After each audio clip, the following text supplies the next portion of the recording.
বাইরে ঝমঝম করে বৃষ্টি পড়ছে।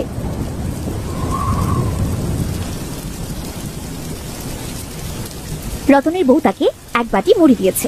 রতন এক মুঠো মুড়ি মুখে দিয়ে চিৎকার করতে শুরু করলো। হায় হায় রে, আমার কপালের মতো এই মুড়িও জলে ভিজে নেতিয়ে গেছে গো। ছি, এই ভেজা নেতানো মুড়ি কোনো মানুষ খেতে পারে? তখন এক গ্লাস পানি নিয়ে রতনের বউ ঘরে এলো। আহ, কি হয়েছে শুনি? কেন গলা ফাটিয়ে এমন চিৎকার করছো? জানোই তো, জোরে চিৎকার চেঁচামেচি শুনলে আমার বুকে বড্ড ব্যথা হয়। চিৎকার কি আর সাধে করিব? তোমাকে বললাম এক বাটি মুড়ি দাও, ঘরে বসে চিবই। বৃষ্টির দিনে আর কি কাজ, কিন্তু তুমি কি না আমাকে ভেজা মুড়ি দিলে? না গো, তোমায় আমি ভেজা মুড়ি দিইনি। আসলে আমাদের ঘরের চালটা আমাদের কপালের মতোই ফুটো, তাই তো জল পড়ে মুড়ি ভিজে গেছে। তুমি বসো, আমি আরেক বাটি মুড়ি এনে দিচ্ছি। থাক থাক, আর মুড়ি লাগবে না। বৃষ্টি ধরলে বের হব।